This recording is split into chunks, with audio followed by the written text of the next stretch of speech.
Welcome to Dad's Workshop.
Appreciate it, man. Aswath, Rahman, shout out, buddy.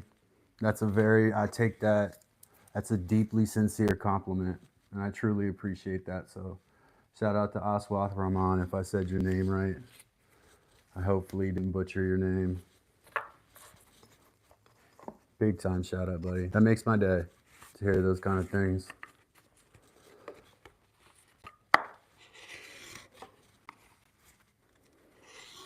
And there's people out there who have talent and they have equipment and they do have skills and they get views, but definitely a lot of nonsense out there too, for sure. Right now I'm sharpening my tools because I'm working on this bunk bed with traditional joinery. So if you want to see what I'm doing with that, check out my other lives. I worked a bunch on it today. I've got these through mortises, building a bunk bed. The goal is to use no nails, no screws, no fasteners other than wood on wood. So all joinery. Wyatt. But I'm sharpening my tools right now because they've taken a beating over the last couple of days.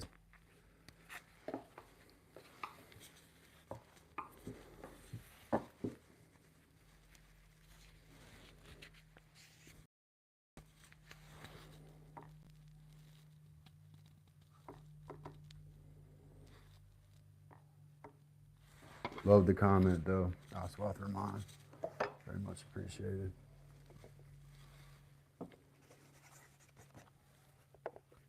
Yeah, I'll use I'm only going to use dowels on the I'll show you a little bit. I just don't want to change my so I got a 800, 1000 and 1500. So from I believe on your left is 800, in the middle is 1015. Great question, Wyatt.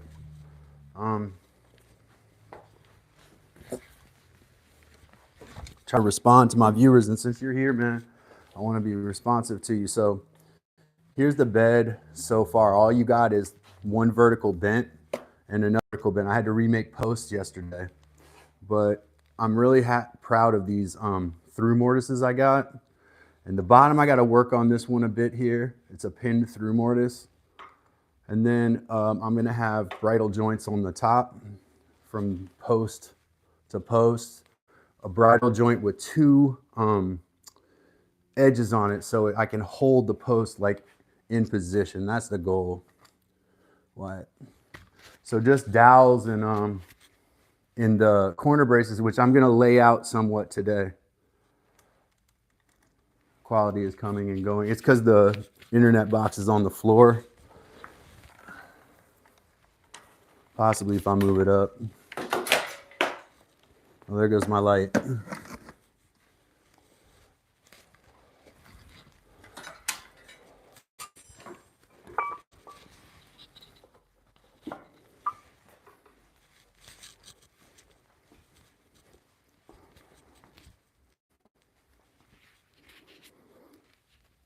Thomas, what's up? Shout out, Thomas.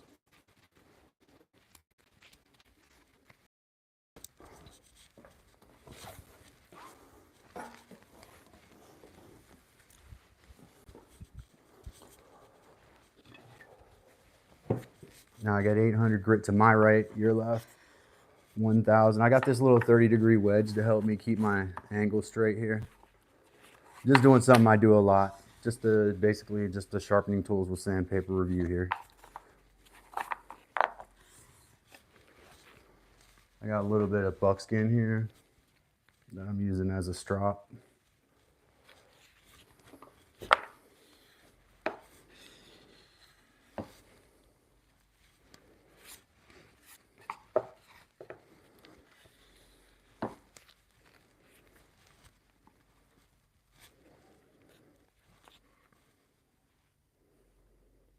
Oh, cool. Yeah, that interior woodwork of trolleys is a very specific type of woodwork. Very interesting. The materials they used when those trolleys, I mean, we're talking about original trolleys from like the turn of the century, from the mid 1800s to the turn of the century. The interior woodwork would have been made, you know, in a very specific way. The same people who made train interiors. And they use like sweet gum in woods that people don't use a lot now. It's kind of interesting.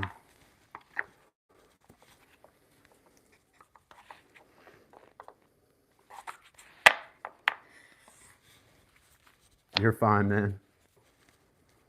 I don't take attendance, although I have some unexcused tardies and absences recently from some of my folks.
Oh, don't apologize, man. We're laid back here. Welcome to Dad's Workshop. If you're new, make sure you subscribe to the channel. We got, you know, my channel alone has about 200 videos. If you're interested in learning some basics, kind of, the way I like to learn is learn as I'm doing. So, you know, there's a lot of doing in these videos. And they're realistic and true to time. So you've got, you know, over probably at this point, 48 hours or so of videos of me working on various projects, from chests restoration to I built, I think, a charcuterie board, which I never actually finished on here. I finished it, but not on here. And then various other things. I did 3 antique chests. I did a sled. Bunch of stuff on here. So definitely, if you're new here, subscribe. Also, if you just come to relax, like it's your dad's garage and you just want to hear tools, that's fine too. Today is definitely more laid back day. I'm not gonna chisel anything today. I gotta sharpen. So I am gonna lay out some lines on this frame over here.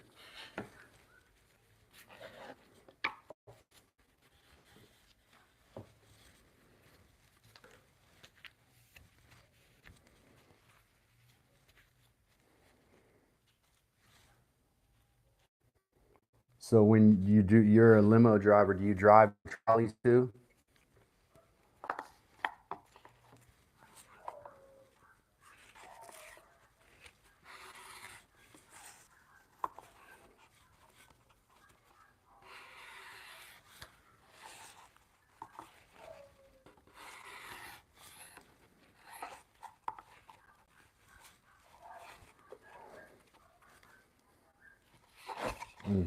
I usually clamp this down.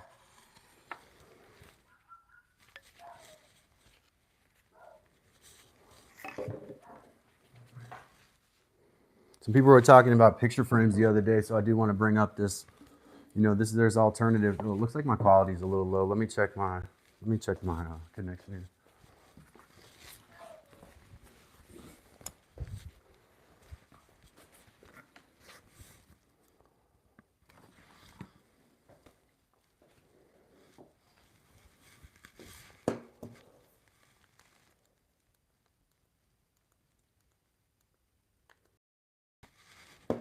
Hopefully that helps.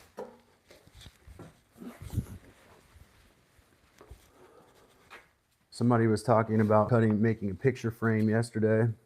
And so, I mean, nowadays with pictures on our phones, we forget about having frames, and frames sometimes are boring because we see the same picture. So here is this is a dovetailed box that I made.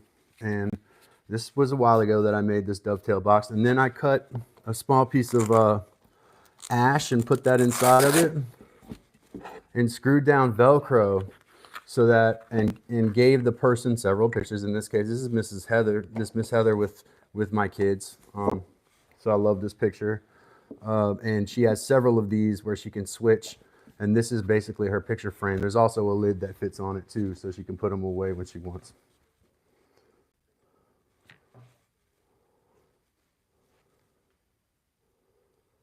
Oh, I see. Yeah, man, I got a lot of respect for mechanics. I only know the basics when it comes to that stuff. I have a 1998 truck that I drive. That's my main vehicle. 1998 Ranger.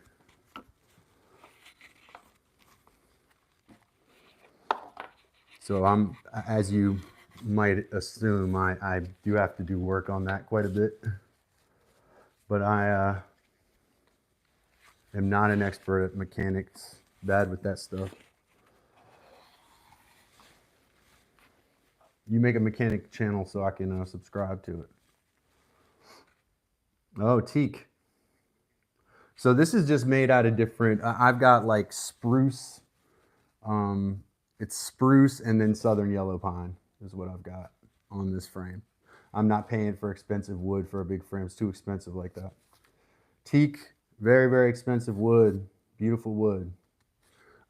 Not something that I usually work with because I'm not always trying to get waterproof, but teak is it's just hardwoods, and especially like a teak now, are so expensive unless you cut them down and saw them up yourself, which is the best way to do it.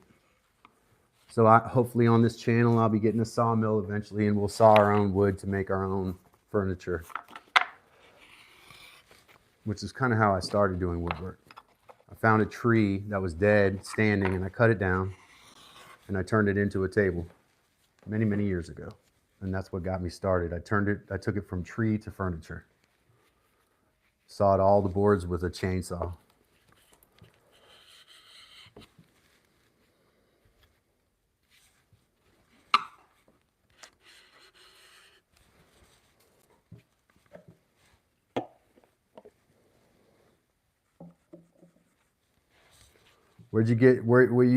Are they getting the teak for you there?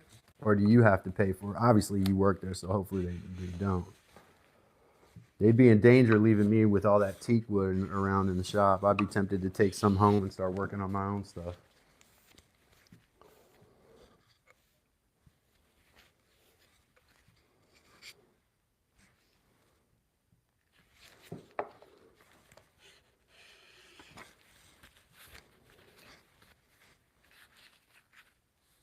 It's but to answer your question specifically, yeah, it's southern yellow pine and spruce. Oh, there also is what do you call it? Douglas fir is part of it also.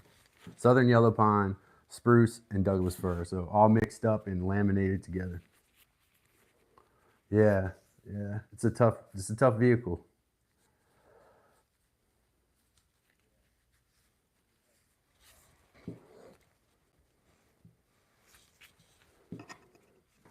Let me get a little block of wood and test how sharp this chisel is.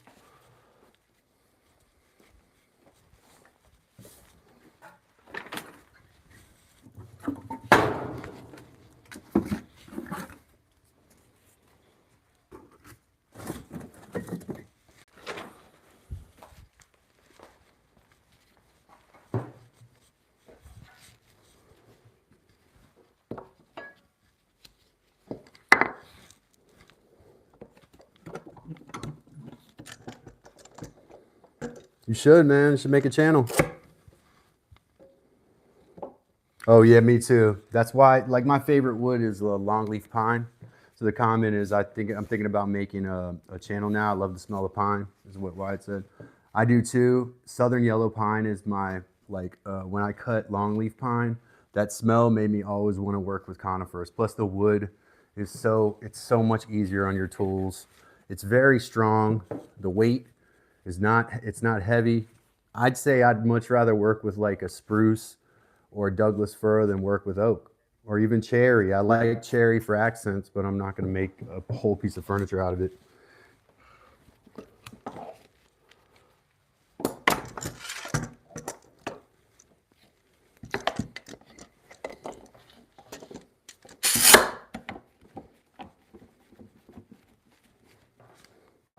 We're going to clamp another piece of wood up against this so I can go after the end grain and see how sharp these are.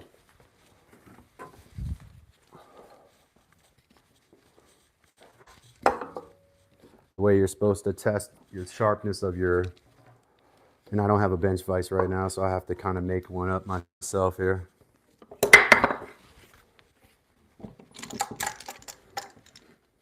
I don't think that's going to fit in there. This one here. There we go.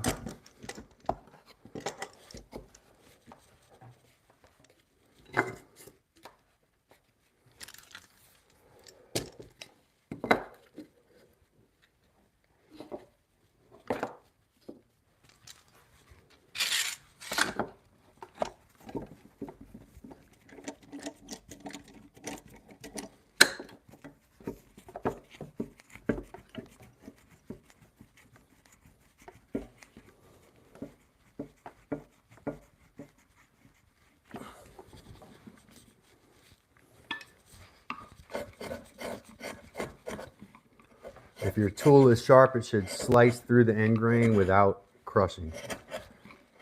It's pretty good, but you see, I just would probably want a little more fine sharpening.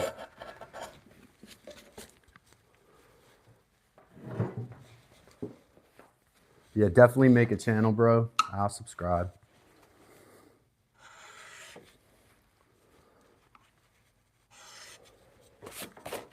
Learn some mechanic stuff.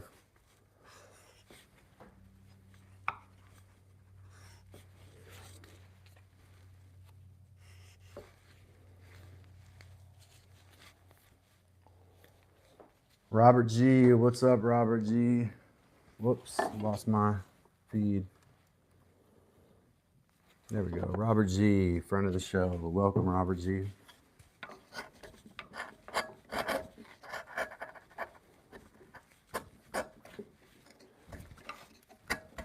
So I am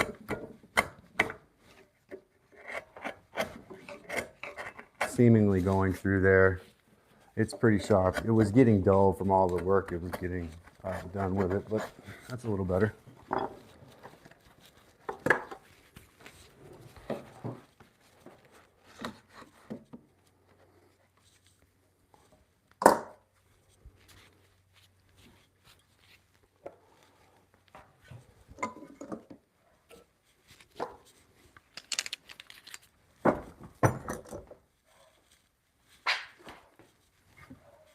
In a minute, we're gonna move out and I'm gonna do some measurements on the frame, but I know that's not typically great for my viewership, so it'll be a sacrifice that I make, you know.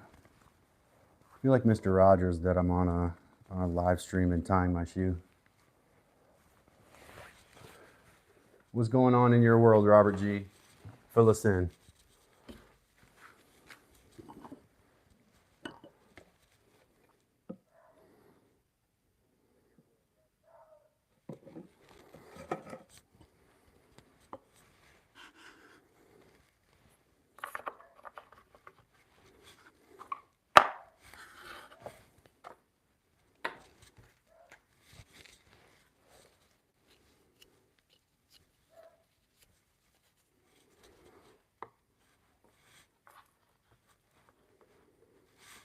Oh, good. Gotta have those green beans, man. Way out of season here. If you got green beans, they're frozen or canned right now.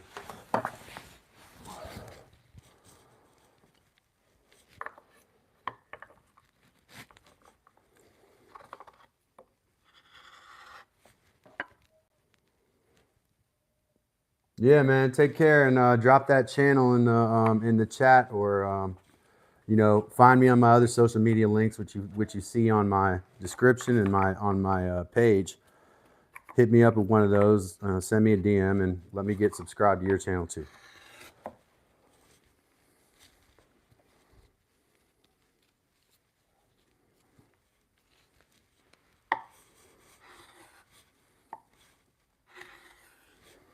Yeah, it's gonna be a little bit shorter of a stream tonight.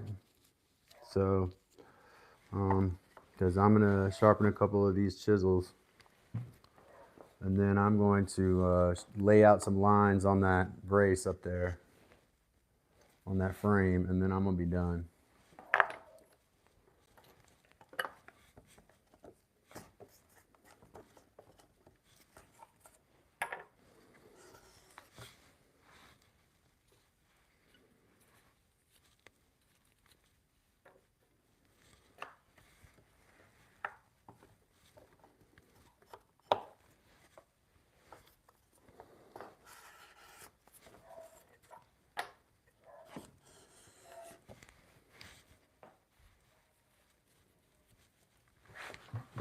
Yep, Narex chisels, that's right. This one's taking a beating from those knots too. I think I dropped this one on the floor yesterday too. It needs more of the crude paper.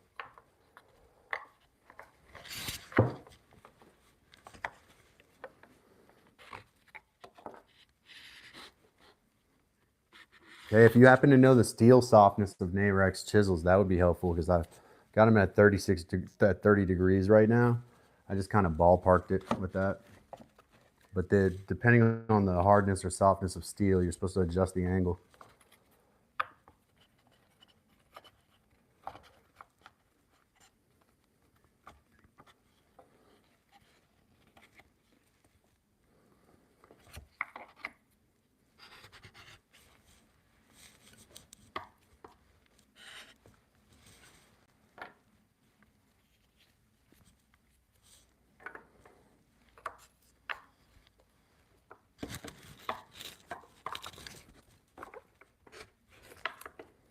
Oh, winky there.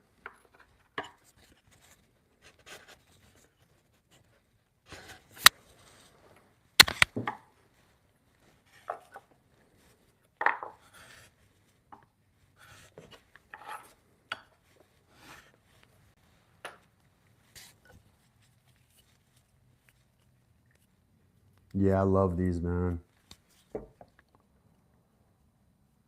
They come, yeah, they come very sharp. As I recall, Narex sells their chisels ready to use sharp, so just be careful.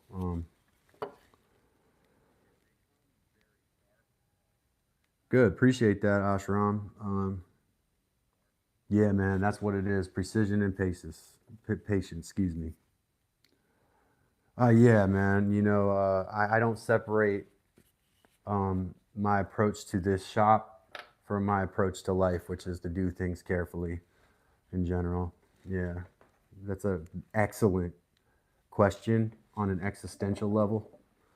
So I appreciate that. And yeah, you know, you'll find like people who do this kind of craft work as generally pretty philosophical people, you know, not the guys that do the crude stuff. They're just, you know, wood butchers. And they would say that's what I am, but actually I am not. Not to be hateful, but you know, I didn't have $1 million to start a shop, so this is just me building things with the least quality, you know, best quality materials I can get for the price, you know, and just trying to make beautiful things out of you know, available materials. That's the goal here. And I got this one pretty sharp, so I'm gonna. This is my next focus. That's good, man. You gotta honing them is good. I think I went after mine when I got them, but I didn't know too much what I was doing, so I may have actually done more damage than good. This actually has a big nick out of it. It must have hit a piece of metal at some point. I worked with a lot of refurbished, like reclaimed wood that's had nails in it, and sometimes they caught me by surprise because they were all the way in the wood.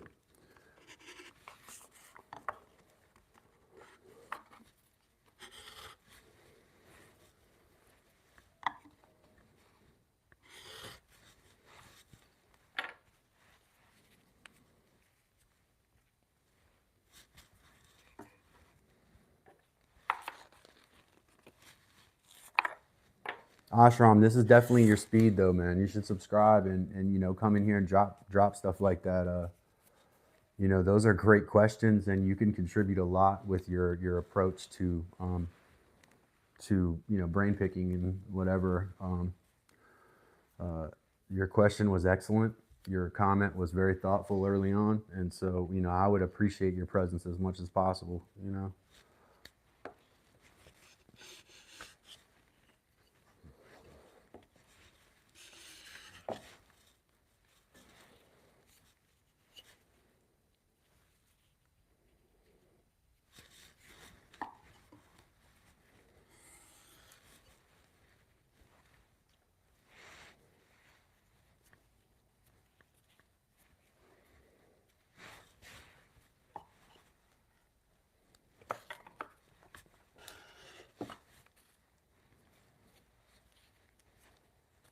Kind of like with woodwork, it's an ounce of prevention beats a pound of cure. If you know, it's the whole measure twice, cut once thing. Like keep your tools sharp is another one of those things. You're gonna spend so much less energy cutting through your wood if your tools are razor sharp. So it's good to know Robert G is like, as soon as he got his chisels, he honed them up. You know, probably with Narex, all you need is a 1500 or a 2000 if you're doing paper, or the really high grit diamond stone too, if that's the way you prefer to do it. The very fine polish.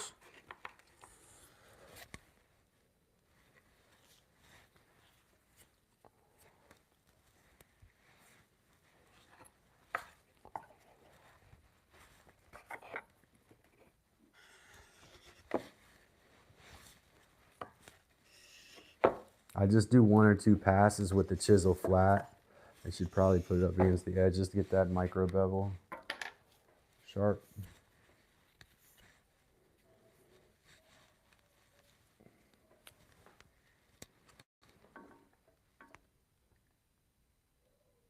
Yeah, I have a DeWalt surface planer. I don't know if the 735 is similar. It's a surface planer, and I took it down too low. Like I cranked it down too low to try to get a piece of siding. I was trying to plane this old restore this old piece of pine siding, and I took it down too far, and it locked out of position. And the company DeWalt sent me a new planer, man, no questions asked. So shout out to DeWalt. I will give them a free advertisement for that. You know, good company. You should have definitely, if you never contacted them about that, you should contact them and say, you know what, I hit this thing with my planer, or you know, their customer service is really good.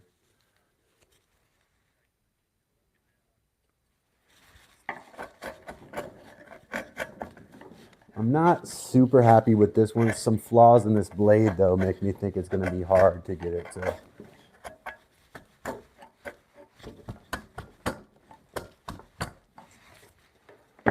It's not slicing like a hot knife through butter. We can work on it more though. Probably needs more like medium and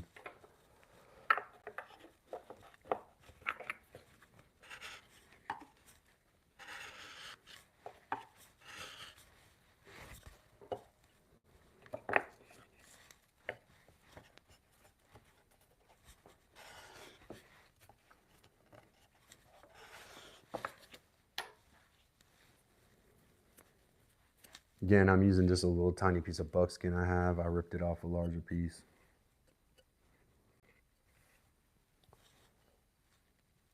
Yeah, the Narex has got a micro bevel on it, I believe. So any of those chisels.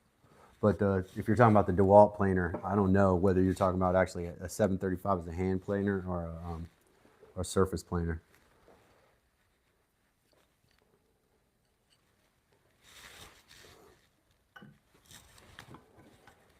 I'm going to give a couple passes with this. This took a couple hits.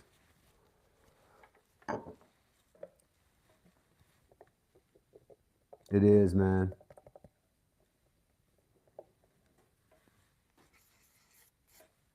Oh, most definitely, man. I'm very critical of my stuff. I've made a couple mistakes on this project, and yesterday I almost lost it because I made a mistake and ruined a post that took me probably.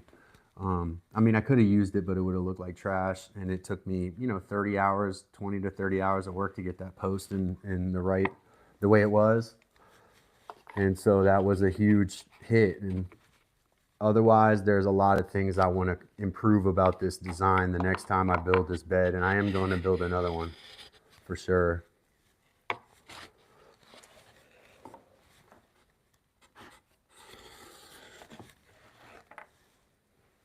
Let's drop.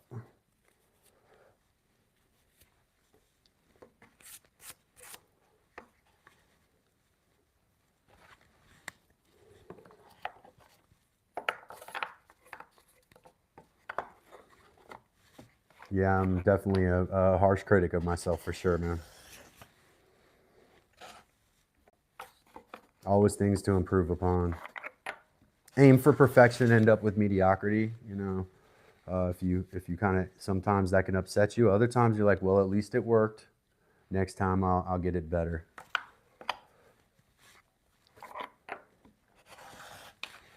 If you build something with quality, it could last your lifetime, the next lifetime, and be a legacy for your family. If you build something poorly, it just is, you make money off of it, or it's used a little bit, So it's all about how you feel about what you're building. If you're trying to build something that's heirloom piece of furniture, it's gonna take time and work. So I'm trying to take conventional lumber and build heirloom quality furniture. That's the goal here.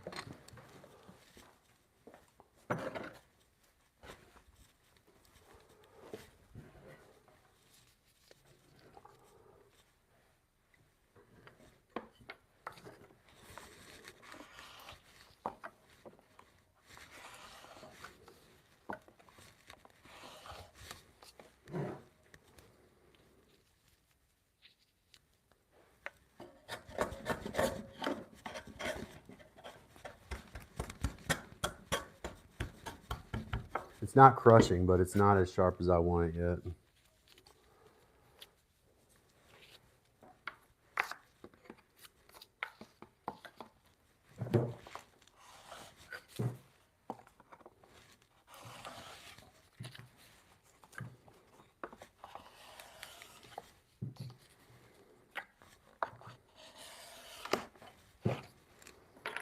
I think I got to clamp that board down for future use.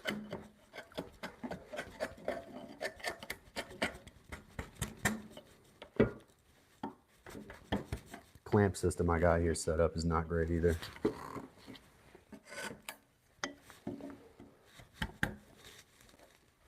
I'll work on those again in the next couple days. I'm not going to keep going with that forever.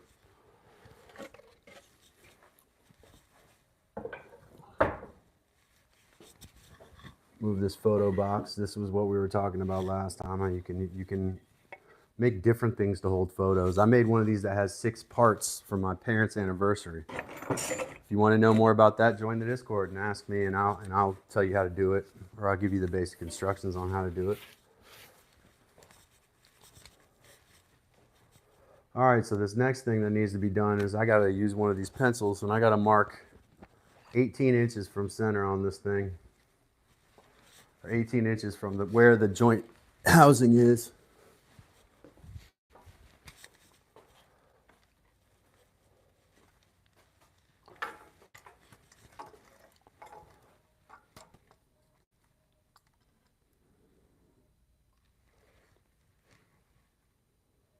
Hey, I understand, man. You know, steal that wisdom. You want to? I'll pick your brain. You know, give me some more about you, so I can pick your brain a little bit too, Ashram. Everyone has something you can learn from anyone.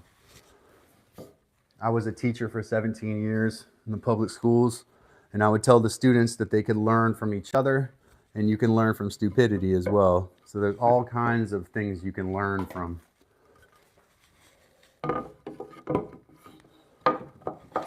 This, I don't know if y'all can see where I am right now.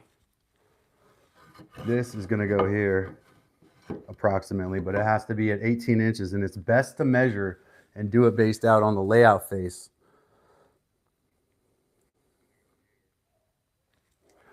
So I need to mark 17 or 18 inches from this point here and from this point here. 18 inches in both spots. I made one little mark of it here, but I'm not sure that's good. So I'm going to measure again.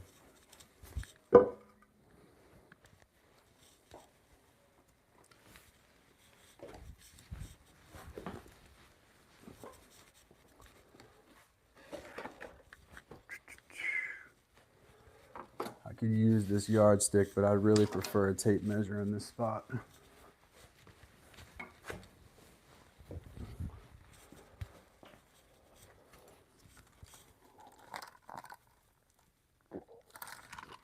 Sorry, y'all had to hear me take a drink.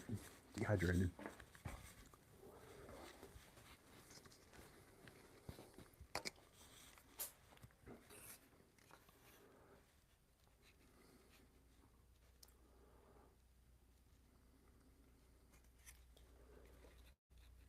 That is 18 inches from that point there.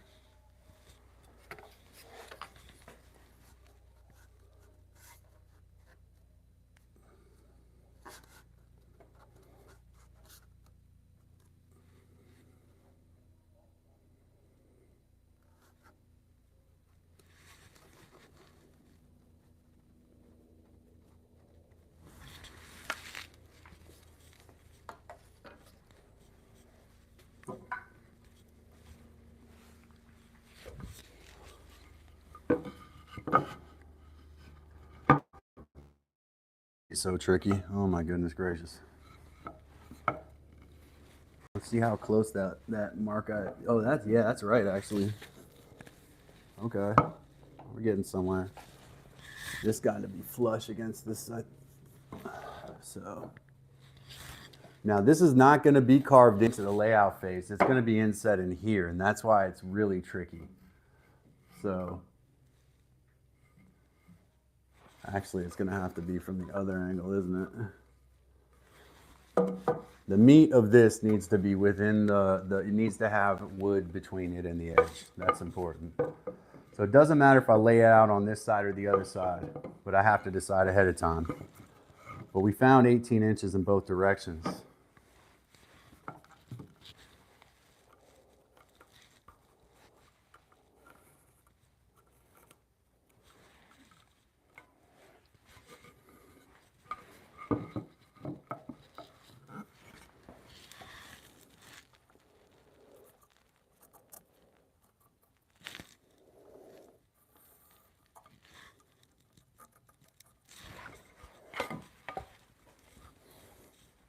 Now I got to take those lines and connect them through.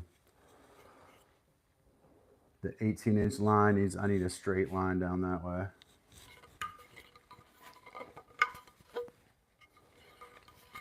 I told Miss Heather, I said, it's gonna be hard for me to answer questions and talk while I'm trying to figure this out at the same time. Yeah, that's gonna meet where the tenon tip is here, is gonna line up with that. And then down here where the 18 inches, this should be the same thing, should be where the tenon tip lines up with it. So I'm gonna start by making a line there. Yeah, because that's important as a vertical 90-degree reference point square.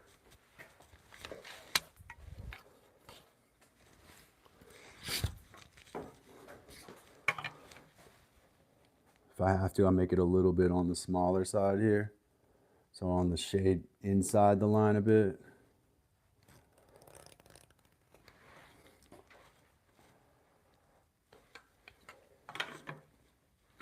Let me get my little scribe tool too.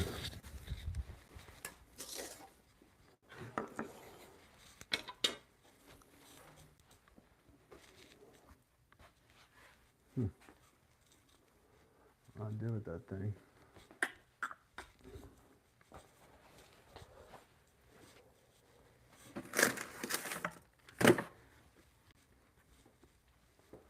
I definitely could use that in this instance. I got this little piece of mirror though, and this helps because it's at perfect 45-degree angles. Also helps me cut my joints out from behind when I'm looking at the other side of a board.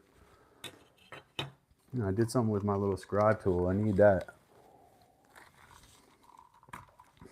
I'll use the speed square for now, but it's not the most accurate means to do this.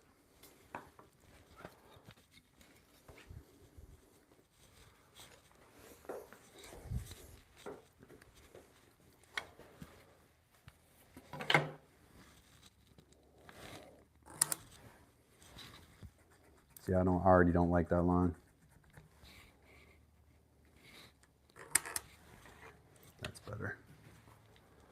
This would generally be done with a knife.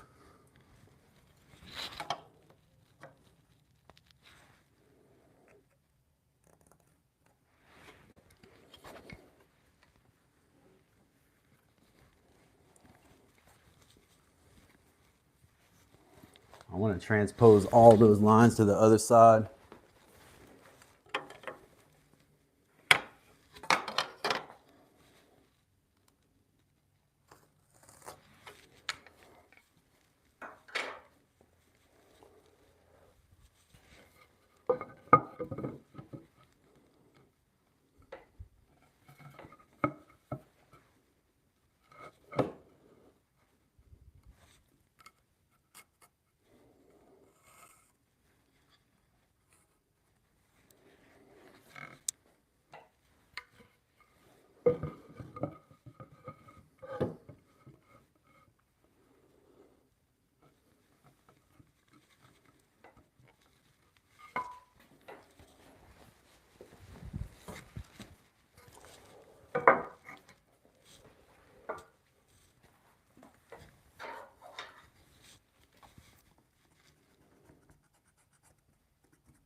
Generally, when they lay these braces out, they put a vertical line here and here, where those 2 points on the tenon where you start your 45-degree angle in.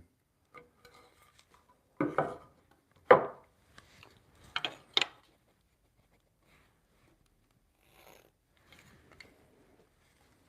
mean, that's a relative, I don't like that too much though. I want it to be exactly on that point. This whole joint should be about 5 inches. I got 4.5 here, but if I look at the tenon, yeah, that's about right.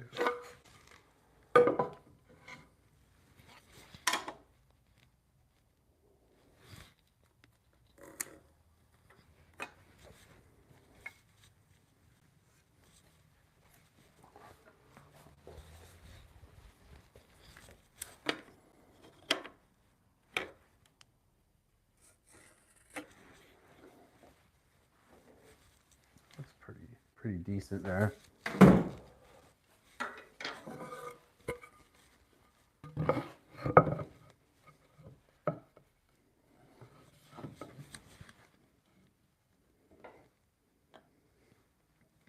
And if necessary, the front of that mortise can be taken out a little bit. Looks like it may just be a tad shy.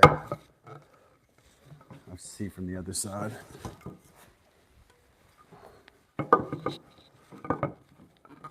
No, that's pretty good.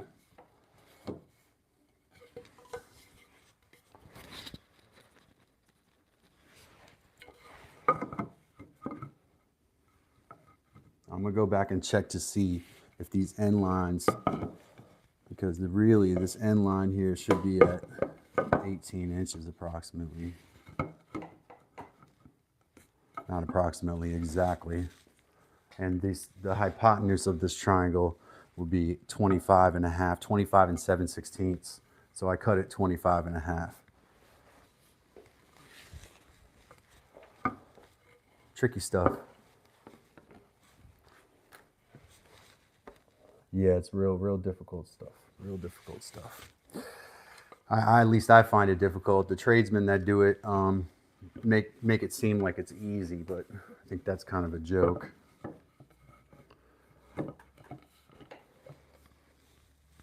I think you cut it enough, though, you can figure it out. That's my theory.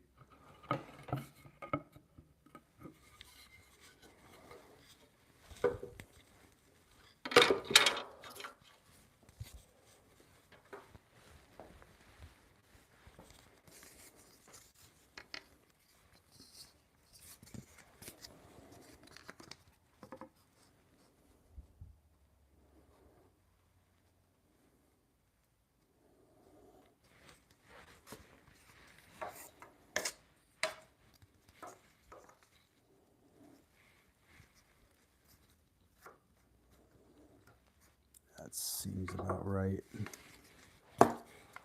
18 inches straight up from this spot should meet up with that line. It's really right here, and that's why it was slightly off.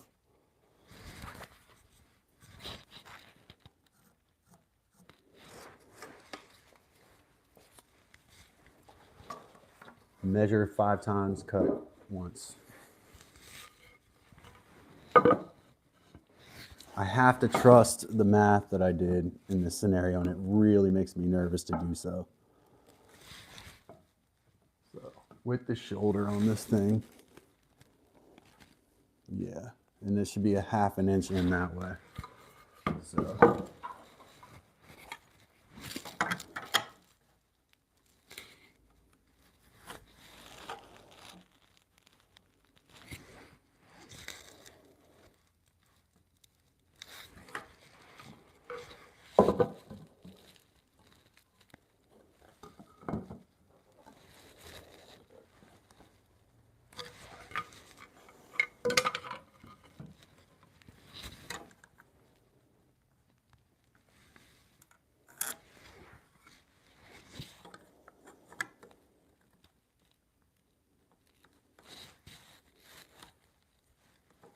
That line's shy.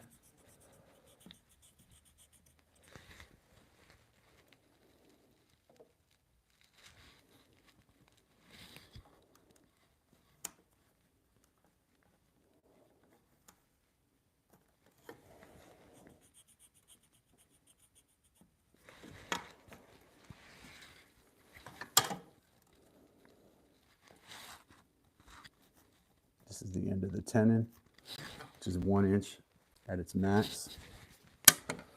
If I had my scribe tool, I'd take that 1 inch and pull it up.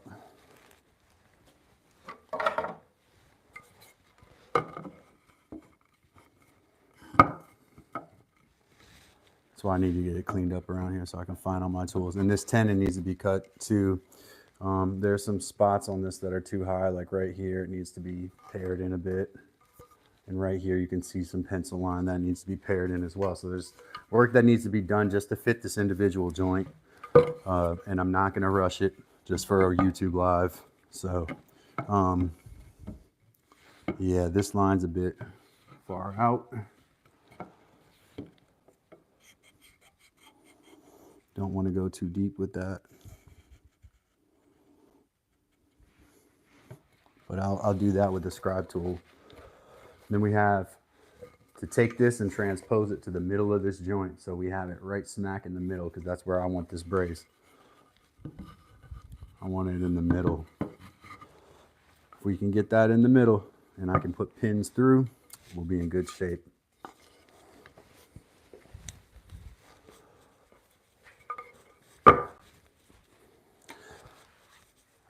So for tonight, that's all I'm gonna do. Make sure that if you're new and you enjoy this kind of craft, woodcraft and joinery activity, you want to learn how to build using just wood as much as possible, and using conventional lumber to make beautiful pieces of furniture, then subscribe to the channel. That's what we're here for.